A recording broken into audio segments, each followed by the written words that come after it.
বন্ধু, স্বপ্নের শহর তোমরা হয়তো পার্ট 1 ভিডিও দেখেছো। পার্ট 2 ভিডিও কবে আসবে আজকে ছবির মাধ্যমে আলোচনা হবে, তাই জন্য ভিডিওটি স্কিপ না করে দেখতে থাকো। এর শুরুতে দেখো এখানে কিভাবে একটি মানুষ টাকা চাইতে এসেছে সারের, আর এদিকে দেখো গরিব মানুষ কিছু কথা বলতে না পেরে এখানে চুপচাপ শুনে যাচ্ছে। বন্ধু, কলা চাষ করার জন্য এখানে কিছু সার বাকি নিয়ে এসেছিল, মানে অনেকগুলো সার, তাই জন্য টাকা চাইতে এসেছে। আর টাকা না দিতে পেয়ে এখানে অনেক নোংরা নোংরা কথা বলে এই শুনে থেকে যায়। কিন্তু দেখো এদিকে গরিব মানুষের পরিবারে কত কিছু ঝামেলা সইতে হয় তাদেরকে। এদিকে দেখো প্রচুর টেনশনে কিভাবে এখানে মাটিতে বসে যায়। এইবার দেখো কিভাবে এখানে তার বউ বলছে এইবার তো কিছু করো, আর কতদিন এইভাবে মানুষকে ঘুরিয়ে ঘুরিয়ে পাঠাবে, একদিন না হলে তো আমাদের জেলে যেতে হবে। তখনই ছেলেটি বলে যে না, রোহন বলে যে এখন আমাকে প্রবাসে যেতে হবে, এইরকম বাড়িতে বসে থাকলে আর হবে না, না হলে আমাদের ছেলের আর পড়াশোনা সব শেষ হয়ে যাবে, আর আমাদের ঘরবাড়িও না হলে বিক্রি করতে হবে। চলো আমাদের এখন প্রবাসে যেতে হবে, না হলে কোনো উপায় নেই। তখনই দেখো তার চাচিমা কিভাবে তাদের বাড়িতে আসে, আর তার চাচিমা দেখো মুখের মধ্যে হাসি নিয়ে এসেছে।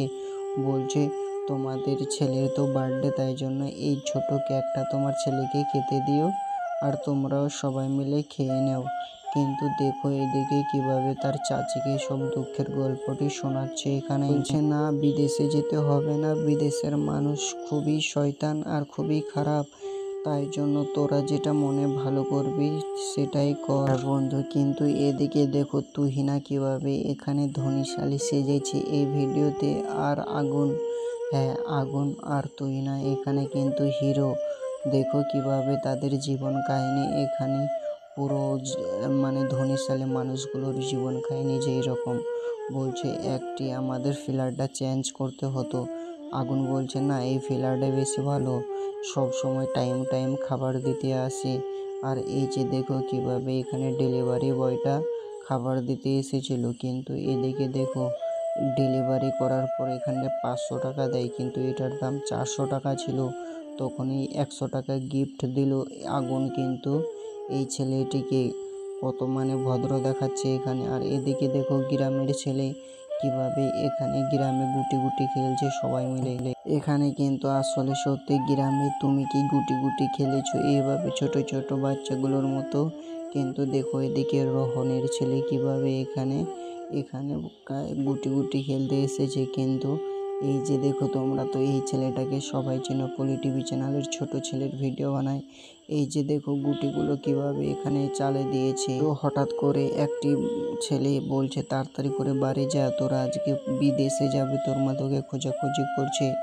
তখনই দেখো ছেলেটি কিভাবে দৌড়াতে দৌড়াতে চলে আসছে। আর এই যে এখন দেখো কিভাবে এখানে রোহন তার চাচিকে বলছে চাচি তুমি দেখে শুনে থাকো, আজকে তো আমরা চলে যাব।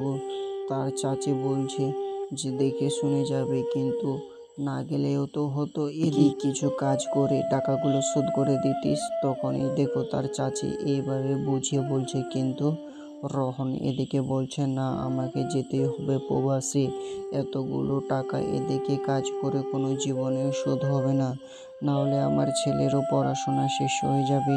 তার চাচিকে এইভাবে ভালো করে বুঝিয়ে ফেলে। আর তখনই তার ছেলে চলে আসে ঘরের মধ্যে, বলছে যা তাড়াতাড়ি করে কাপড় পরে নে। কিন্তু এদিকে দেখো কিভাবে রোহনের বউ এখানে সাজুগুজু করছে এই গরিব ঘরের মধ্যে। আসলে সত্যি তখনই তার ছেলে আসে, আর তার ছেলের কান ধরে বলছে তাড়াতাড়ি করে প্যান্ট আর শার্ট পরে নে, চল আজকেই তো আমাদের যেতে হবে এখান থেকে। তখনই তাড়াতাড়ি নিজের ছেলেকে কাপড় পরিয়ে দেয় আর টুকটুকি